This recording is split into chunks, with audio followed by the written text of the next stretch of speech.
Shalom semua. Kegerakan Pentakosta adalah kegerakan yang unik. Mengapa unik? Pernahkah saudara terbayang satu gerakan rohani yang dalam tempo 1 abad telah menyebar sampai ke 27% kekristenan yang ada? Kegerakan yang bergerak cepat ini memiliki pilar-pilar teologi yang perlu kita pahami. Pada Voice of Pentecost kali ini, kita akan membahas mengenai 5 pilar teologi Pentakosta. Apa saja 5 pilar teologi Pentakosta itu? Yang pertama, Jesus as Savior, atau pilar keselamatan. Keselamatan adalah momen di mana seorang bertobat dan menerima Yesus sebagai Tuhan dan Juru Selamat. Pengakuan iman GBI berkata, semua manusia berdosa dan kehilangan kemuliaan Allah, sehingga harus bertobat dan berpaling kepada Allah untuk menerima pengampunan dosa. Pertobatan mencakup peristiwa di mana seorang mendengar kabar Injil tentang karya Kristus, meresponi Injil dengan iman dan pertobatan, dan mengalami perjumpaan secara pribadi dengan Yesus. Hal ini yang terjadi ketika Petrus berkhotbah dalam Kisah Para Rasul 2 ayat 16-35. Di ayat 37 disebutkan bahwa orang-orang yang mendengar sangat terharu dan memberikan respon yaitu bertobat dan menerima Yesus sebagai Tuhan dan Juru Selamat. Bukankah hampir sebagian besar khotbah-khotbah dari Pentakosta menekankan akan pertobatan dan kepercayaan kepada Yesus sebagai Juru Selamat pribadi? Yang kedua, Jesus as Sanctifier, atau pilar pengudusan. Ketika seorang diselamatkan, dia memasuki proses yang bernama pengudusan. Pengakuan iman GBI berkata penyucian hidup adalah buah kelahiran baru karena percaya dalam darah Yesus, dikerjakan oleh kuasa firman Allah dan Roh Kudus, karena itu kesucian itu azas dan prinsip hidup umat Kristen. Insan Pentakosta percaya bahwa anugerah keselamatan harus diresponi dengan benar dalam takut akan Allah. Filipi 2 ayat 12-13 berkata, kerjakan keselamatanmu dengan takut dan gentar. Karena Allah lah yang mengerjakan di dalam kamu, baik kemauan maupun pekerjaan menurut kerelaannya. Di sini terlihat tanggung jawab orang percaya untuk mengerjakan keselamatannya, atau menguduskan kehidupannya dalam takut akan Allah. Proses pengudusan ini akan kita jalani selama kita hidup, dengan tujuan agar kita menjadi segambar dan serupa dengan Kristus. Pengudusan pun berbicara kita meninggalkan kehidupan lama kita, ataupun kebiasaan lama kita yang tergolong dosa, dan menjadi pribadi yang baru di dalam Kristus. Tidak lagi hidup di dalam dosa. Yang ketiga, Jesus as Spirit Baptizer, atau pilar baptisan Roh Kudus. Ini adalah bagian penting dan merupakan pilar sentral yang mengikat keseluruhan 5 pilar yang ada. Baptisan Roh Kudus yang dimaksud adalah baptisan yang dialami setelah seorang lahir baru, sebuah pengalaman yang juga bisa disebut sebagai kepenuhan roh, pencurahan roh, dan menerima Roh Kudus. Tanda awal seorang dibaptis oleh Roh Kudus adalah dia berkata-kata dalam bahasa roh sebagaimana yang diilhamkan oleh Roh Kudus. Baptisan Roh Kudus akan menghasilkan dampak secara internal maupun eksternal. Secara internal, yaitu kehidupan penyembahan yang lebih intim dengan Bapa. Karena menurut 1 Korintus 14 ayat 2, disebutkan bahwa orang yang menyembah dalam roh adalah mereka yang berkata-kata secara rahasia kepada Bapa. Pada ayat 4 pun dijelaskan bahwa saat kita berbahasa roh, kita sedang membangun diri kita. Secara eksternal, baptisan roh memberikan kuasa untuk menyelesaikan amanat agung. Seperti yang tercatat di dalam Kisah Para Rasul 1 ayat 8, dapat kita lihat di Alkitab bahwa pelayanan para murid berubah begitu mereka menerima baptisan Roh Kudus. Mereka menyembuhkan orang sakit, membangkitkan orang mati, mengusir setan, dan lain sebagainya. Yang keempat, Jesus as Healer, atau pilar kesembuhan ilahi. Di dalam pengakuan iman GBI, kita mempercayai bahwa kesembuhan ilahi tersedia dalam korban penebusan Yesus untuk semua orang percaya.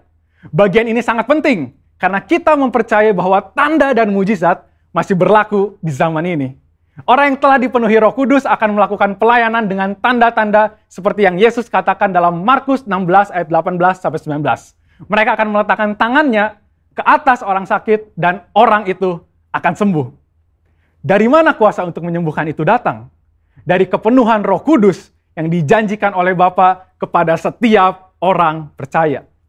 Kita percaya bahwa kematian Kristus telah menebus segala dosa-dosa kita, termasuk menanggung segala sakit penyakit kita. Yesaya 53 ayat 4a jelas berkata bahwa tetapi sesungguhnya penyakit kitalah yang ditanggungnya. Yang kelima, Jesus as soon coming King, atau pilar kedatangan Yesus yang kedua dengan segera. Pilar terakhir ini dipandang sebagai motivasi dan semangat untuk menyelesaikan amanat agung, memberitakan Injil dengan kuasa Roh Kudus, serta hidup dalam kekudusan. Kita percaya bahwa Yesus akan datang kali yang kedua untuk menjemput kita dengan segera. Pengakuan iman GBI berkata, Tuhan Yesus Kristus akan turun dari sorga untuk membangkitkan semua umatnya yang telah mati dan mengangkat semua umatnya yang masih hidup, lalu bersama-sama bertemu dengan dia di udara. Kemudian ia akan datang kembali dan bersama orang kudusnya untuk mendirikan kerajaan 1000 tahun di bumi ini. Kita percaya kedatangan Yesus untuk yang kedua kalinya untuk menjemput mempelainya yang masih hidup, atau biasa disebut rapture ini, akan terjadi secara tiba-tiba dan tanpa seorang pun tahu kapan waktunya. Ketidaktahuan kapan Yesus akan datang inilah yang akan mendorong setiap kita untuk dapat mempersiapkan diri sebaik-baiknya dan tetap hidup dalam integritas. Saya percaya pemahaman ini membawa kita semakin semangat di dalam menyelesaikan amanat agung dengan api Pentakosta ketiga. Saudara, untuk penjelasan lebih lengkapnya dari tim teologi kami, jangan lupa buka link yang ada di atas atau scan QR Code yang tersedia. Tuhan Yesus memberkati.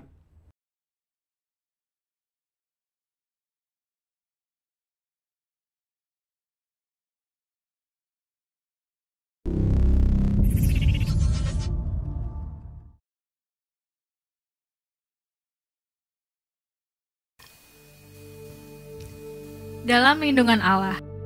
Orang yang duduk dalam lindungan yang maha tinggi dan bermalam dalam naungan yang maha kuasa akan berkata kepada Tuhan, tempat perlindunganku dan kubu pertahananku, Allahku yang kupercayai, sungguh dialah yang akan melepaskan engkau dari jerat penangkap burung, dari penyakit sampar yang busuk.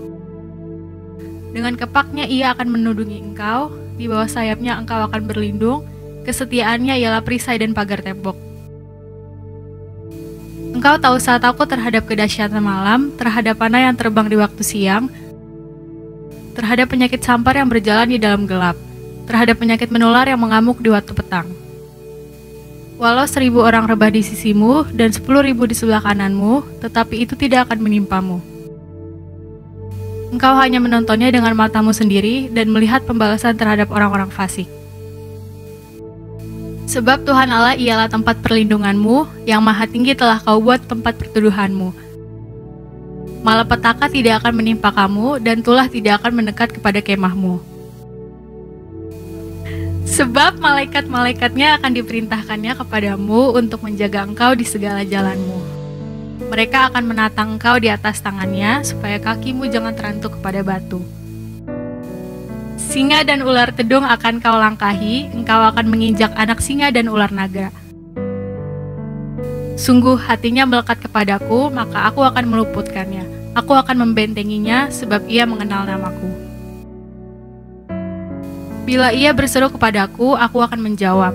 Aku akan menyertai dia dalam kesesakan, aku akan meluputkannya dan memuliakannya.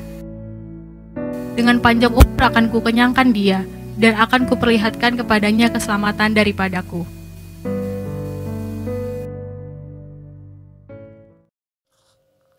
Pentakosta ketiga. 1.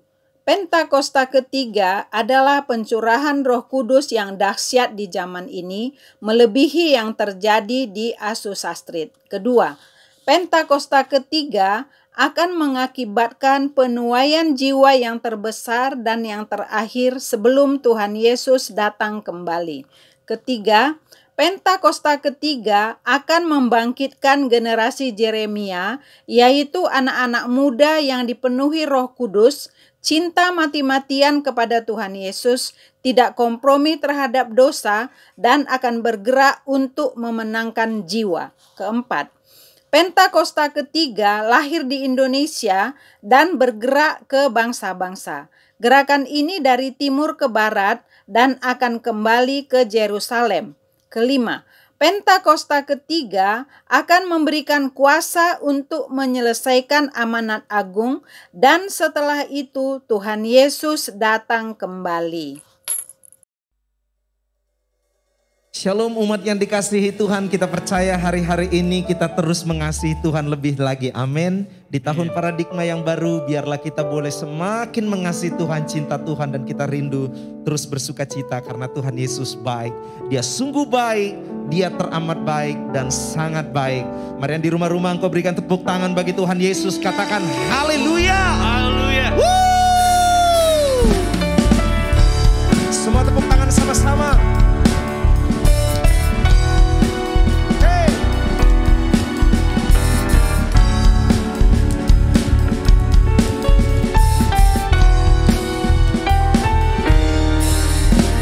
Masuki gerbangnya dengan hati bersyukur, halamannya dengan pujian. Kataku hari ini harinya Tuhan, ku bersuka sebab Dia girakan. Ku masuki gerbangnya dengan hati bersyukur, halamannya dengan pujian. Kataku hari ini harinya Tuhan, ku bersuka sebab Dia girakanku. Sama-sama. Dia girakanku, oh Dia girakanku. Ku bersuka sebab Dia girakanku. Oh, Dia girakanku, oh Dia girakanku. Ku bersuka sebab Dia girakanku. Ku masuki gerbangnya dengan hati bersyukur, halamannya dengan pujian. Kataku hari ini harinya Tuhan, ku bersuka sebab Dia. Sekali lagi katakan, ku masuki gerbangnya dengan hati bersyukur, halamannya dengan pujian. Kataku hari ini harinya Tuhan, ku bersuka sebab Dia girakanku. Dia girakanku, oh Dia girakanku. Ku bersuka sebab Dia girakanku. Oh, oh. Dia girakanku, oh Dia girakanku. Ku bersuka sebab Dia girakanku. Dia girakanku, Dia girakanku, oh Dia girakanku. Ku bersuka sebab Dia girakanku. Oh, oh. Dia girakanku, oh Dia girakanku. Ku bersuka sebab Dia girakanku.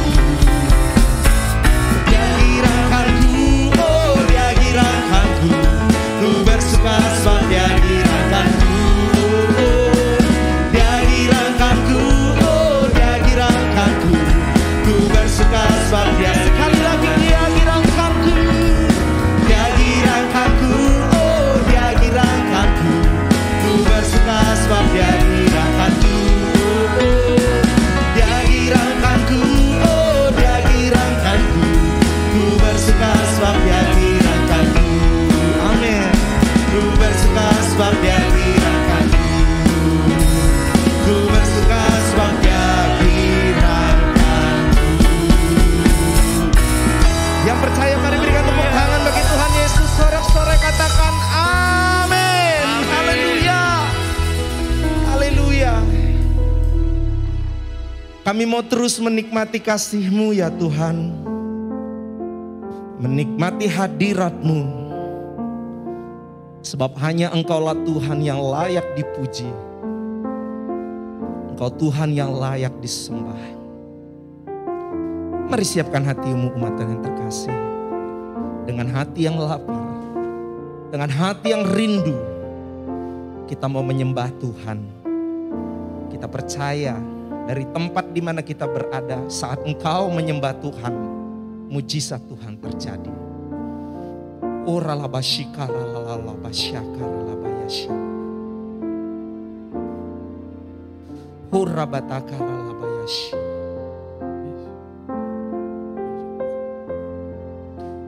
Saat terindah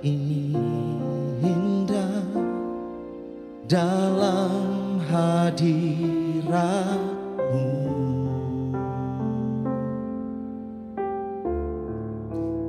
rasakan kasih dan anugerah-Mu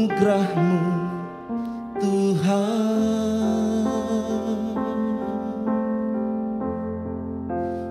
mengalir memenuhiku. Itu yang selalu ku rindu, memuji menyembahmu, oh Tuhan.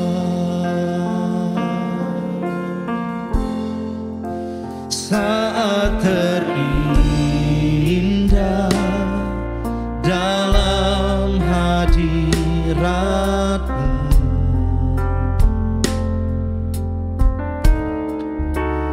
rasakan kasih dan anugerah-Mu Tuhan,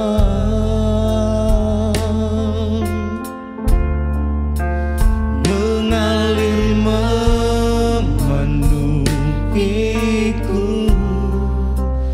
Itu yang selalu ku rindu, memuji menyembahmu, oh Tuhan.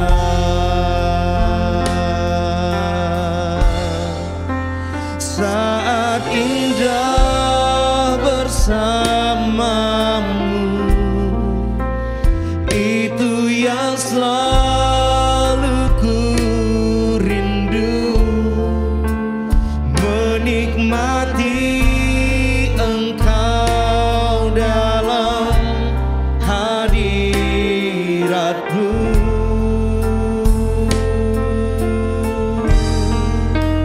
Kaulah dambaan hidupku, Kaulah satu di hatiku. Ku ingin Kau lebih dari segalanya. Mari sama-sama katakan. Saat terindah dalam hadirat-Mu,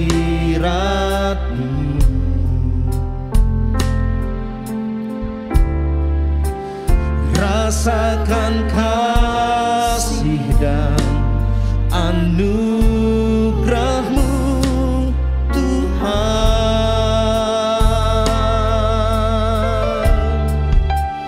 mengalir memenuhiku. Itu yang selalu ku rindu, memuji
saat indah bersamamu,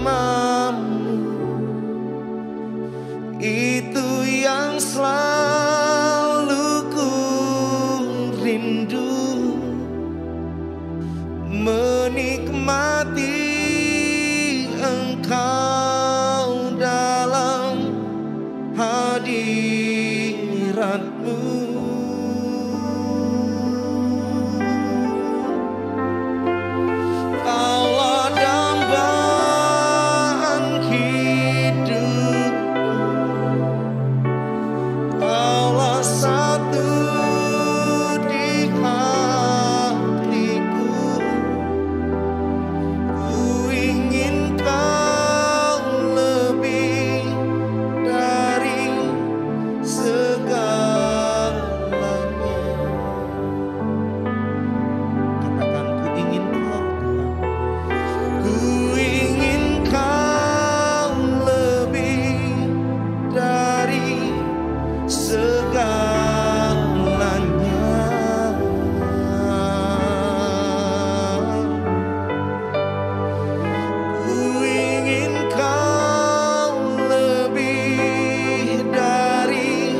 Rindukan Tuhan dalam setiap hidup kita.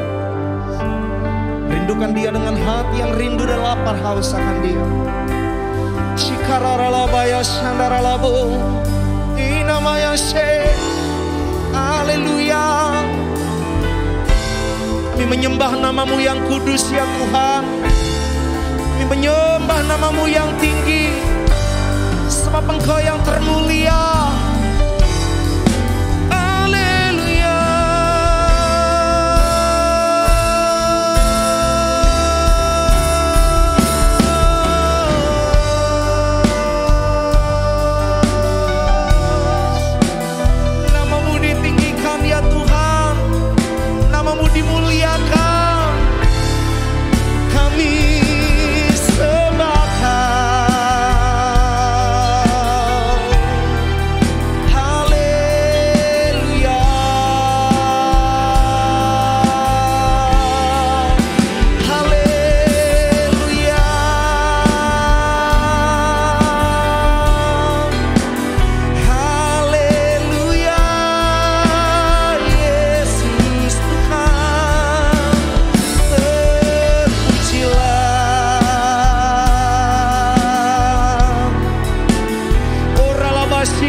Roh-Mu yang membebaskan setiap kami ya Tuhan.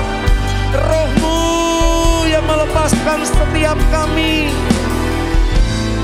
Sikarala nada bayas nyando.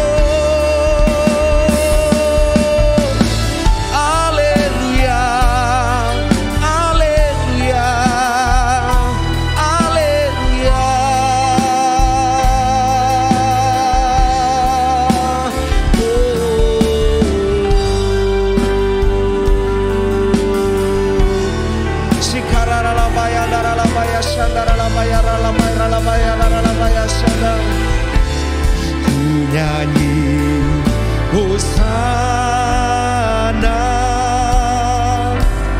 bagi Rajaku yang duduk di tahta. Aku muliakan dan ku agungkan, Kau layak disembah.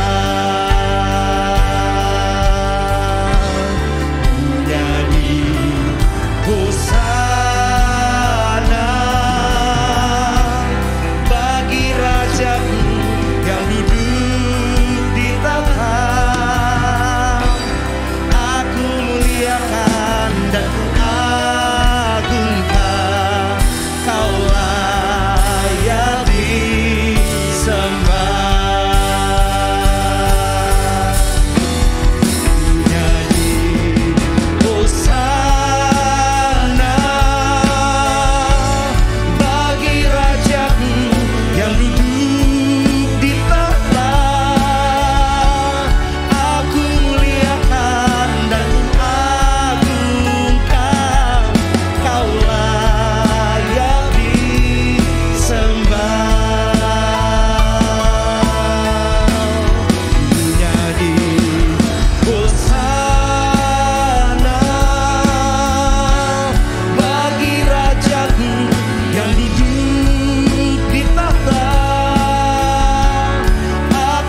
Orabashikana takarabashikana takaralaba. Orabatakarabashana rabatakaralaba. Pagi ini, hari ini, hati kami melimpah ucapan syukur Tuhan. Karena kami masih boleh beribadah dengan tubuh yang sehat. Kami boleh memuji, menyembah Engkau. Terima kasih Bapa. Biarlah Engkau disenangkan dengan setiap pujian penyembahan kami. Penyembahan yang lahir dari hati karena mengasihi-Mu ya Tuhan. Di awal tahun ini Bapa, biarlah Engkau terus pimpin jalan hidup kami. Sehingga kami tetap dalam rencana-Mu sesuai dengan kebenaran-kebenaran firman-Mu. Hamba-Mu berdoa buat setiap umat-Mu dimanapun saat ini mereka berada. Setiap pribadi lepas pribadi, keluarga lepas keluarga, semuanya dalam hadirat Tuhan, semuanya dalam perlindungan Tuhan, semua dalam berkat-berkat Tuhan.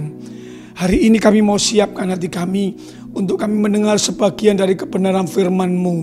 Urapi hamba-Mu, urapi kami semuanya Tuhan. Biar waktu kami dengar firman Tuhan, firman itu tinggal di dalam hati kami. Dan kami mau lakukan dalam seluruh kehidupan kami. Sehingga kami boleh mengalami kemenangan demi kemenangan bersama-sama dengan Tuhan. Urapi hamba-Mu, urapi kami semua. Sebentar kami mau duduk diam di dalam hadirat-Mu. Bicaralah buat setiap kami Tuhan. Dalam nama Yesus kami berdoa. Orang percaya yang siap dengar firman Tuhan, mari sama-sama kita katakan amin, amin. Shalom Bapak Ibu Saudara yang dikasihi Tuhan. Dengan hormat saya persilakan kembali duduk di dalam hadirat Tuhan. Saya senang sekali bisa dikasih kesempatan untuk sharing firman Tuhan. Walaupun secara virtual hari ini tidak mengurangi sukacita kita. Kita tahu kita punya Tuhan yang dahsyat. Yang percaya katakan amin. Tuhan kita nggak pernah bisa dibatasi oleh ruang dan waktu. Sebelum saya sampaikan firman Tuhan, saya mengucap syukur terima kasih buat Tuhan Yesus yang mengizinkan saya untuk memberikan beberapa firman Tuhan buat kita semuanya. Dan secara khusus saya juga berterima kasih buat Bapak Gembala, Pak Agus yang mengizinkan saya untuk sharing firman Tuhan hari ini. Biarlah firman Tuhan hari ini betul-betul menuntun langkah hidup kita. Yang siap dengan firman Tuhan katakan amin, amin. Puji nama Tuhan saudara. Saya nggak perlu memperkenalkan diri, saya percaya semuanya udah kenal saya ya. Mungkin udah dibagikan oleh gereja Bapak Ibu Saudara. Dalam 2 tahun ini, masa-masa pandemi, masa-masa yang nggak mudah. Sebagai orang-orang yang percaya di dalam Tuhan, kalau kita betul-betul sungguh-sungguh peka dan dengar-dengaran akan Tuhan, ada banyak pelajaran berharga yang kita bisa ambil. Walaupun situasi keadaan berubah, tapi kita percaya Tuhan kita nggak pernah berubah. Amin saudara. Dan gereja ini menjadi begitu besar karena gereja kita selalu dituntun oleh sebuah visi. Satu tujuan yang membawa kita berjalan bersama-sama dalam rencana Tuhan. Tahun ini saudara, Bapak Gembala Sidang kita dapat tuntunan Tuhan. Kita ada di dalam tahun paradigma yang baru. Kalau saudara buka cari artikel-artikel Kamus Besar Bahasa Indonesia, kalau saya boleh menerjemahkan lebih dalam lagi begitu ya, tentang kata paradigma ini bicara tentang perubahan sebuah pikiran. Paradigma ini pikiran, pola pikir seseorang. Kalau tahun ini tahun paradigma yang baru berarti tentang pola pikir yang baru. Saya berdoa sepanjang tahun ini kita mau kembali di refresh. Berjalan sepanjang tahun ini dengan pola pikir yang baru. Yang mau katakan amin. Ayat emas yang Tuhan taruh di dalam wadah gereja kita ini di dalam Yesaya 43 ayat 18 dan 19. Bapak Ibu Saudara yang punya Alkitab di rumah atau pakai handphone boleh dibuka. Handphonenya yang 2 ya, kalau 1 nanti nggak bisa nonton, nggak bisa ibadah hari ini saudara. Yesaya 43 ayat 18 sampai 19. Alkitab berkata demikian. Firman-Nya, janganlah ingat-ingat hal-hal yang dahulu, Dan janganlah perhatikan hal-hal yang dari zaman purbakala. Ayat yang berikutnya, lihat, aku hendak membuat sesuatu yang baru, yang sekarang sudah tumbuh, belumkah kamu mengetahuinya? Ya, aku hendak membuat jalan di padang gurun dan sungai-sungai di padang belantara. Ini ayat emas yang Tuhan taruh di dalam wadah gereja kita. Dan ayat yang berikutnya dikatakan di dalam Filipi 3. Ayat 14 dan 15 itu, 13-14 ya. Itu pesan yang disampaikan oleh Rasul Paulus kepada jemaat di Filipi. Lupakanlah apa yang ada di belakangku, fokus kepada ke depan untuk berlari-lari kepada panggilan surgawi. Dua ayat ini kalau kita mau merenungkan sungguh-sungguh, ada hal yang menarik saudara, yang saya mau perlu sampaikan begini. Yang Tuhan mau buat saudara dan saya untuk berjalan sepanjang tahun 2022 ini. Jangan ingat-ingat hal-hal yang dahulu. Kemudian firman Tuhan bilang gini, ikutilah aku. Tuhan sedang membawa saudara dan saya masuk dalam sebuah kegerakan yang baru. Tuhan akan buat jalan dari padang belantara, sungai-sungai di hutan-hutan. Hal-hal yang mustahil, yang menurut kita nggak mungkin. Ke depan kita akan melihat, waktu kita berjalan dengan Tuhan, kita akan mengalami terobosan, mengalami mujizat, mengalami pertolongan Tuhan. Yang percaya boleh katakan haleluya. Saudara, ini satu ayat yang luar biasa saudara. Tuhan mau kita mengubah cara berpikir kita. Lupakan apa yang menjadi masa lalu kita. Mungkin kita bangga dengan reputasi, dengan prestasi, dengan pengalaman-pengalaman yang kita punya. Atau mungkin kita masih hidup di dalam masa lalu kita, mengalami masalah, pergumulan, tantangan, kegagalan, dan lain sebagainya. Yang Tuhan mau tahun ini, lupakan semua, ayo ikut Tuhan. Yang saya mau kasih buat kita semuanya, pertanyaannya begini. Siap gak saudara dan saya melupakan apa yang di belakang, berjalan bersama-sama dengan Tuhan? Ini yang paling penting saudara. Saya mau ajak saudara, bagaimana kita bisa belajar dalam satu firman Tuhan. Ada satu tokoh yang dituliskan di Alkitab, bagaimana Tuhan ajarkan dia berubah cara berpikirnya, kemudian ikut kehendak Tuhan. Ayo kita buka saudara, di dalam kitab Kejadian pasalnya yang ke-12. Kitab Kejadian pasal 12 ayatnya yang ke-1. Satu ayat saja saya bacakan buat Bapak Ibu Saudara. Alkitab berkata demikian. Berfirmanlah Tuhan kepada Abram. Belum namanya Abraham, masih namanya Abram. Pergilah dari negerimu dan dari sanak saudaramu dan dari rumah bapamu ini ke negeri yang akan kutunjukkan kepadamu. Saudara, satu ayat ini kita mau korelasikan, kita mau hubungkan dengan pesan Tuhan sepanjang tahun ini tentang paradigma yang baru. Tuhan sedang mengajarkan Abraham untuk mencoba berpikir dengan paradigma yang baru. Bagaimana Abraham bisa berjalan bersama-sama dengan Tuhan. Ini yang menarik yang kita bisa pelajari saudara. Saya mau sampaikan ada dua hal yang menarik di sini saudara. Katakan sama-sama dengan saya, ada dua hal yang menarik yang kita bisa pelajari. Saudara nanti di rumah bisa baca. Ini perikopnya Abram dipanggil Allah. Satu kali Abram lagi enak, lagi nyaman. Tiba-tiba Tuhan ngomong begini, Abram, tinggalkan sanak saudaramu, tinggalkan orang tuamu, tinggalkan negerimu semuanya dan ikutlah aku ke satu tempat yang akan kutunjukkan kepadamu. Saudara, kalau kita baca ayat ini saudara, apa yang kita bisa pelajari saudara?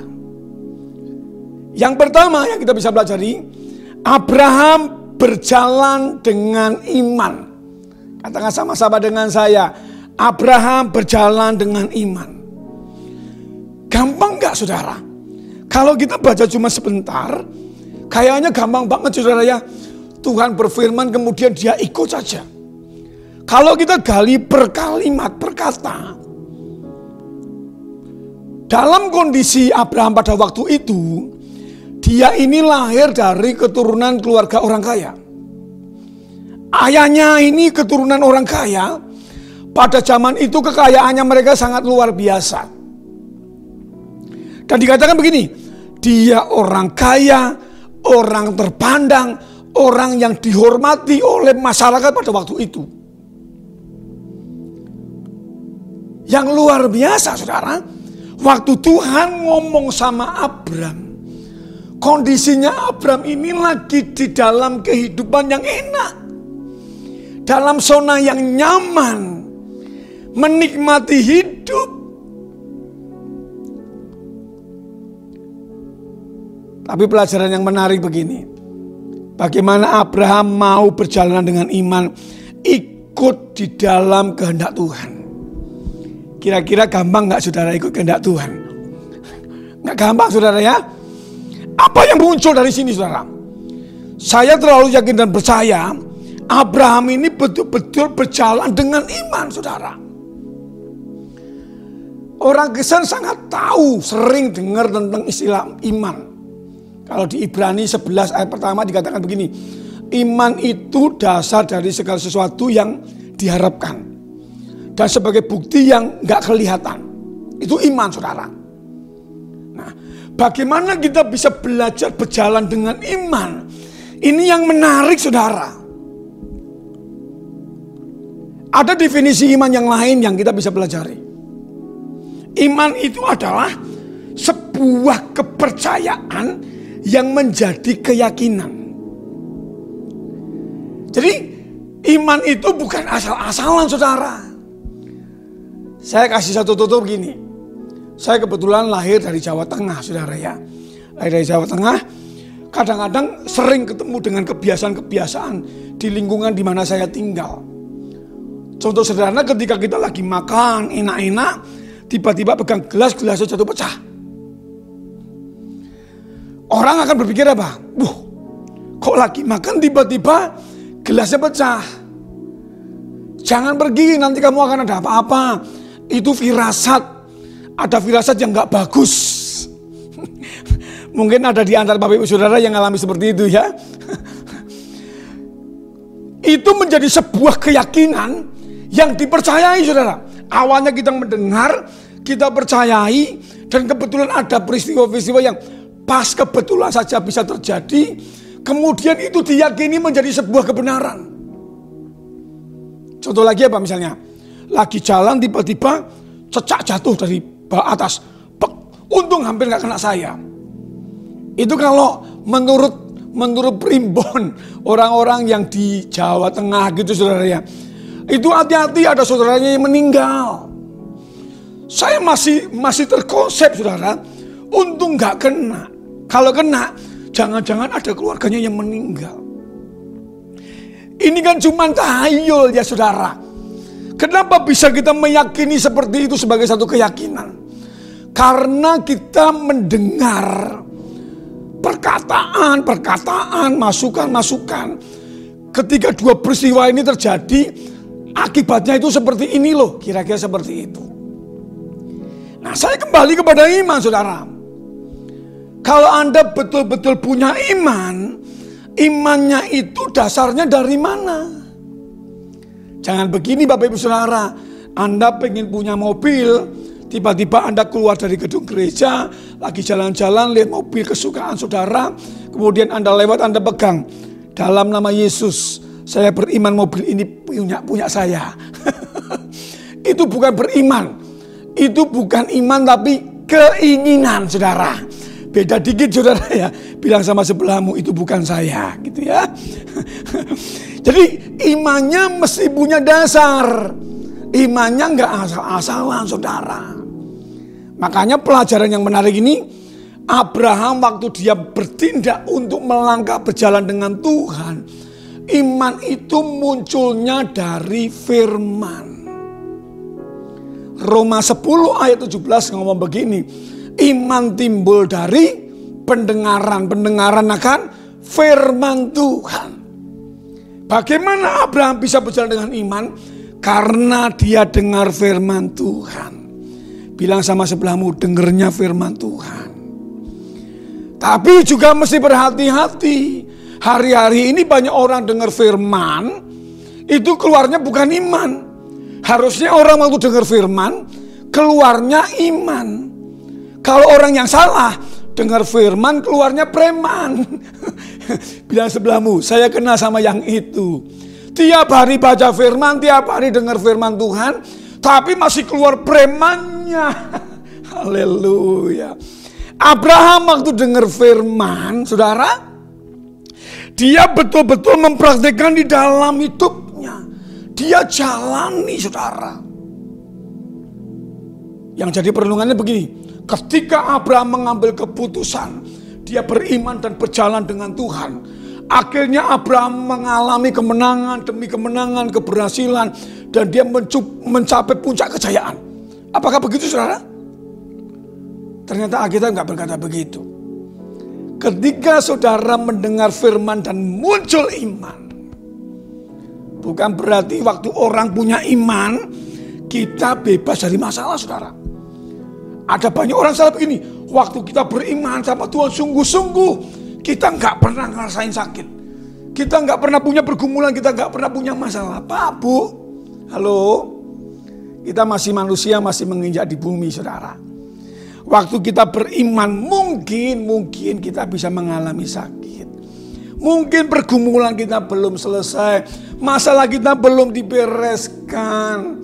Kita beriman Tuhan tolong. Ada sebagian yang Tuhan tolong, ada sebagian yang Tuhan biarkan, tapi Tuhan kasih kita kekuatan.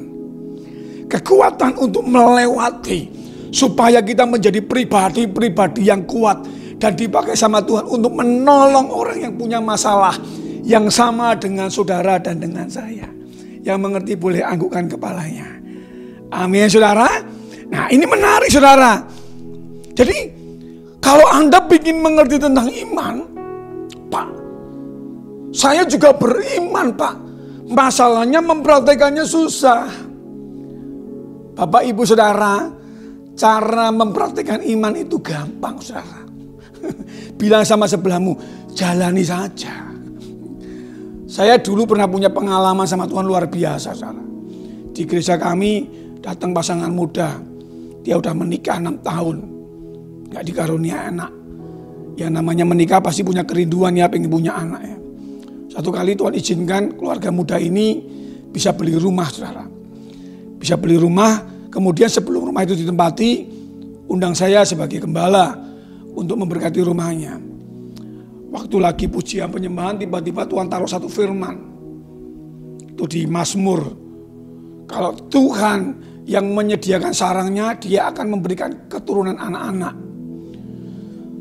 Langsung saya ngomong, saya berdoa, saudara. Percaya firman Tuhan ini bicara buat keluarga ini.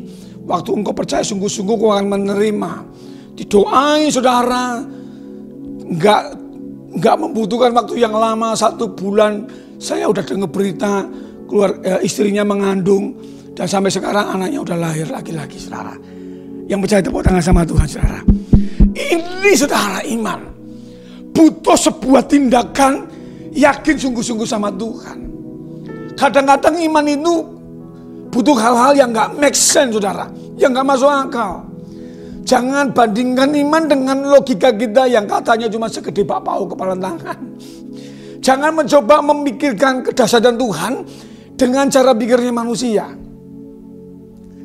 Abraham mengajarkan kita bagaimana dia berjalan dengan iman. Ayo, saudara, Tuhan mengubah paradigma Abraham.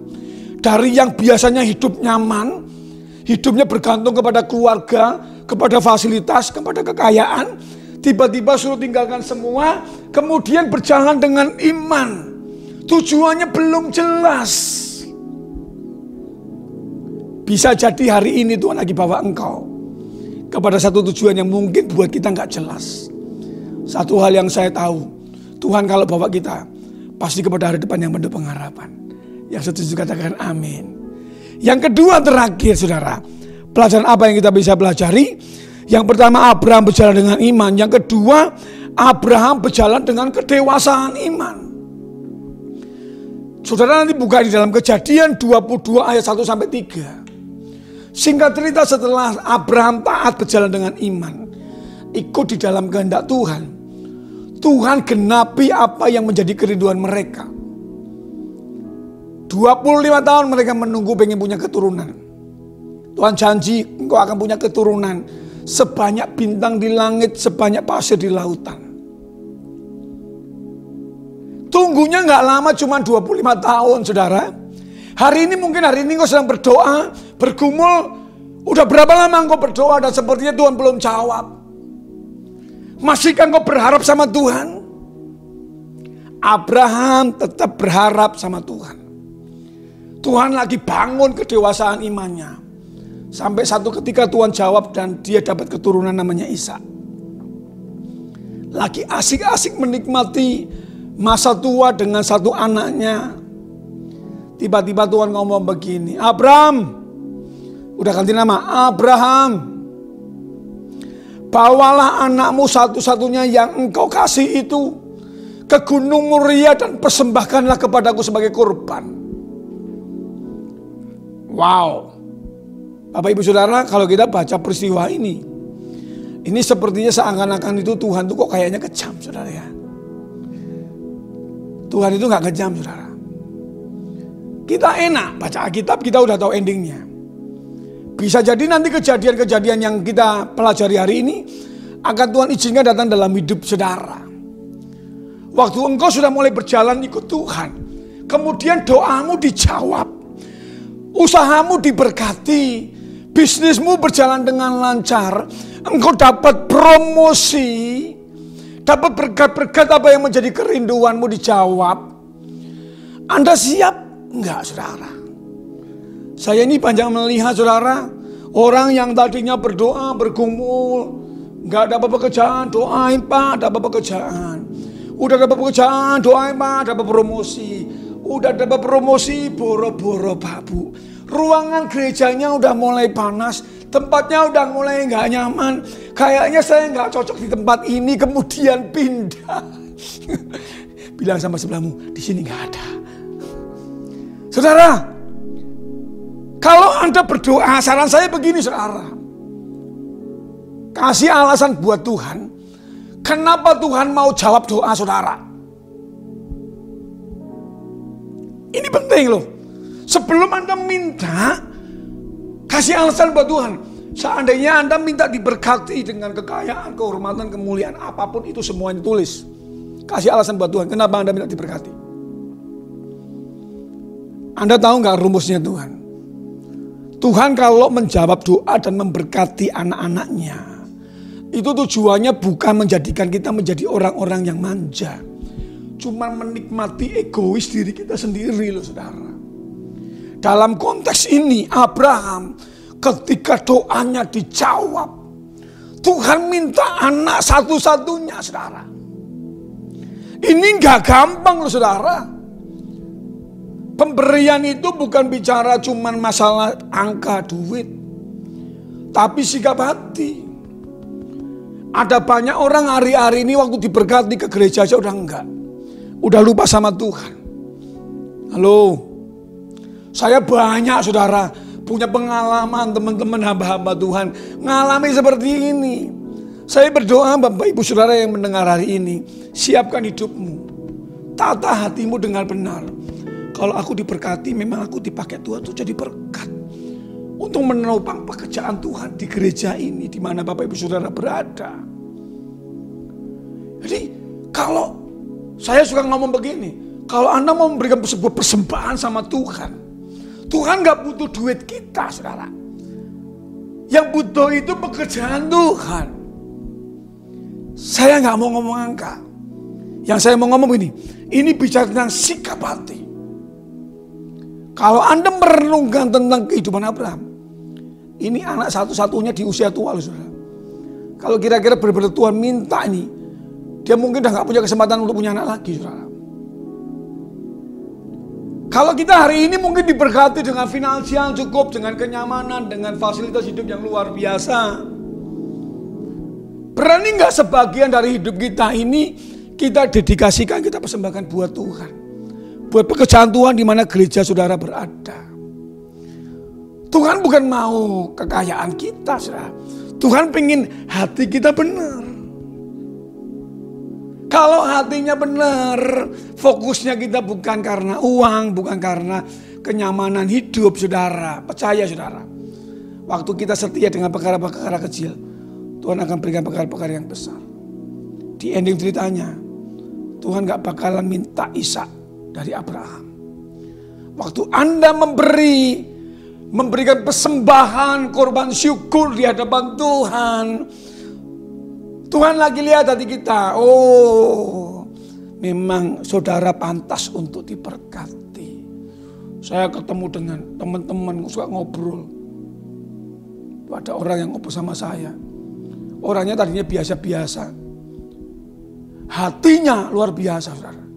Kalau lihat pekerjaan Tuhan, gereja punya masalah, hatinya tergerak pengen nolong aja, bantu. Kemarin aku dengar kalimat tuh, rumah Bapakku jangan dibiarkan sampai terbengkalai. Hari ini dia lagi diberkati. Saya yakin dia akan dipercayakan lebih besar lagi. Karena apa? Hatinya nggak terikat dengan hal-hal dunia. Apa yang dia dapat semua dari Tuhan. Dan dia persembahkan untuk membangun, menopang pekerjaan Tuhan. Dua hal ini kita mau pelajari. Bagaimana Tuhan mengubah mindsetnya Abraham. Yang dari zona kenyamanan menikmati hidup mungkin egois. Kemudian hidup di dalam tuntunan Tuhan. Dan ketika dia mulai menerima berkat apa yang Tuhan janjikan, dia fokusnya bukan mama berkat. Saudara, berkat itu gak bisa ketukar, saudara. Yang setuju katakan amin. Kalau Tuhan mau berkati saudara, terlalu gampang buat Tuhan. Jadi bukan berkatnya, dengan siapa kita berjalan ini yang paling penting. Kalau Anda berjalan dengan Tuhan, kemanapun Anda melangkah, semuanya Anda pegang jadi berkat. Amin, saudara. Ayo, di awal tahun ini, upaya cara berpikir kita. Bagaimana Tuhan mengubah cara berpikirnya Abraham. Gak bergantung kepada kenyamanan, dia masuk dalam rencana Tuhan. Ketika ujian datang lulus, ada sebuah kepantasan. Dia pantas jadi bapak segala bangsa. Dia pantas jadi bapak segala orang beriman. Saya rindu, saudara dan saya, ada orang ngomong gini, pantas dia diberkati. Pantas engkau dipromosi, pantas engkau dipakai sama Tuhan. Karena ada nilai Kristus yang muncul dalam kehidupan saudara dan saya. Rindu saudara, di awal tahun ini kita berubah cara berpikir kita. Kita mau dituntun dalam kehendak Tuhan. Yang mau tundukkan kepala di hadapan Tuhan. Tuhan, terima kasih buat setiap kebenaran-kebenaran firman-Mu yang kami dengar hari ini. Bagaimana Engkau mengajarkan Abraham, mengubah cara berpikirnya Abraham dengan cara pikir manusia kepada paradigma yang baru dalam tuntunan dan kehendak Tuhan. Kami tahu ini gak mudah, tapi waktu kami melangkah bersama dengan Tuhan, Engkau akan mengajarkan kami banyak hal. Dan Engkau akan membawa kami melihat kemenangan demi kemenangan, terobosan demi terobosan, dan perkara-perkara yang ajaib yang Tuhan genapi dalam setiap kehidupan kami. Tuhan, hamba berdoa buat setiap umat-Mu saat ini dimanapun mereka berada. Mungkin hari ini engkau sedang dalam pergumulan, keuangan, pekerjaan, bisnismu, masalah keluarga, apapun itu. Hari ini bicara sama Tuhan. Taruh tanganmu di dada. Bagi Tuhan gak ada perkara yang mustahil. Tuhan, kau melihat setiap tangan-tangan yang taruh tangannya di dada. Hamba berdoa demi nama-Mu yang penuh kuasa. Sembuhkan yang sakit. Lepaskan yang terikat. Beri pengharapan baru bagi yang putus pengharapan. Engkau Tuhan yang setia. Engkau yang menolong mereka Tuhan. Dan kami akan melihat ada kesaksian-kesaksian yang luar biasa. Yang memuliakan nama-Mu. Karena tangan Tuhan yang dahsyat. Yang sedang bekerja dalam setiap rumah tangga demi rumah tangga. Penggenapan janji yang Kau nyatakan hari ini Tuhan. Terima kasih Bapa. Hamba-Mu berhenti berbicara. Hamba percaya setiap firman yang keluar dari mulut Allah gak pernah kembali dengan sia-sia. Materai dalam hati kami. Ajar kami Roh Kudus untuk kami mau melakukannya. Dalam nama Yesus. Orang percaya sama-sama katakan, amin. Tuhan memberkati saudara. Mari kita berdoa. Bapa di surga, Bapa yang kami sembah dalam nama Tuhan Yesus Kristus dan Roh Kudus. Puji dan syukur Tuhan kami panjatkan untuk hari ini Tuhan. Kami boleh datang ke hadirat-Mu Tuhan untuk terus memuliakan nama-Mu. Di minggu yang indah ini Tuhan, kami mengucapkan syukur atas firman-Mu ya Bapa. Yang sudah disampaikan oleh hamba-Mu ya Bapa, berkati hamba-Mu Tuhan. Dalam setiap pelayanannya dan kehidupan yang Engkau memberkati. Berkati juga ya Tuhan, keluarganya Tuhan semua dalam tangan pemeliharaan-Mu. Berkati Bapa, gembala sidang kami juga ya Tuhan, Pak Niko berserta istri dan anak-anak cucu mereka. Biar Engkau pakai mereka lebih-lebih lagi ya Tuhan. Ya Bapa, berkati juga ya Tuhan, empat wakilnya ya Tuhan. Semua dalam tangan pemeliharaan-Mu, Kau berikan perlindungan kasih rahmat-Mu Tuhan. Agar mereka Kau pakai lebih luar biasa lagi, agar firman yang sudah disampaikan dapat sampai kepada jemaat-jemaat kami ya Tuhan, untuk lebih lagi kami pakai dalam kehidupan kami. Kami lebih lagi bermakna dan terus Tuhan memberitakan kabar baik itu terus kepada bangsa-bangsa. Bapa, berkati juga Tuhan gembala kami Pak Agus dan Ibu ya Tuhan. Berikan perlindungan kasih rahmat-Mu, kesehatan kepadanya. Berkati Tuhan jemaat-jemaat-Mu juga ya Tuhan yang ada di petukangan. Biarlah Tuhan sebelum kami juga mulai beribadah, masih on-site ya Tuhan, Kau yang terus melindungi, menyertai mereka. Iman mereka tetap teguh dalam Engkau Bapa. Engkau memelihara kehidupan mereka dalam setiap kehidupan mereka.